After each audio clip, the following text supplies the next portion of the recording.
ஸ்ரீமத் சுவாமி சித்பவானந்தரின் daily divine digest பற்றிய சுருக்கமான பார்வை இது. ஏப்ரல் 21 குறிப்புல நம்மளோட ஐம்புலன்களையும் கட்டுப்படுத்தி எப்படி ஒரு தெய்வ நிலைக்கு உயர முடியும்னு ரொம்ப பிராக்டிக்கலா சொல்லிருக்காங்க. இத கேட்டா உங்க அன்றாட வாழ்க்கையில ஒரு பெரிய மாற்றம் வர வாய்ப்பிருக்கு. முதலாவதா, நமக்குள்ள மிகப்பெரிய ஆற்றல் ஒளிஞ்சிருக்கு. அதை வெளிக்கொண்டு வர ஒரே வழி நம்ம புலன்களை பக்குவப்படுத்துறதுதான். இது எப்படின்னா, ஒரு காற்றாற்று வெள்ளத்தை அப்படியே வீணாக்காம அணை கட்டி மின்சாரம் தயாரிக்கிற மாதிரி.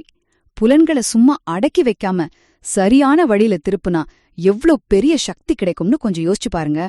ரெண்டாவதா, இது எப்படி பண்றதுன்னு கேக்குறீங்களா? இதுக்கு ஒரு சூப்பரான ஐம்புலன் டயட் முறைய சொல்றாங்க.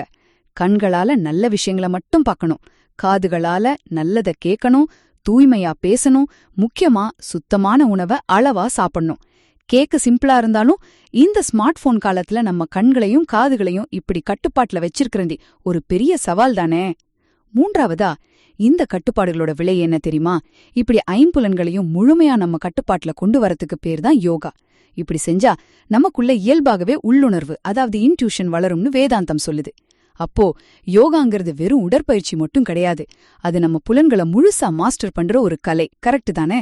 சுருக்கமா சொல்லணும்னா, நம்மளோட ஐம்புலன்களையும் சரியான வழியில மடைமாற்றுவது மூலமா முழுமையான யோக நிலையையும் உள்ளுணர்வையும் நம்மால அடைய முடியும். புலன்களை ஜெயிச்சா வாழ்க்கையே ஜெயிக்கலாம். இன்னைக்கே இதை ட்ரை பண்ணி பாப்போமா?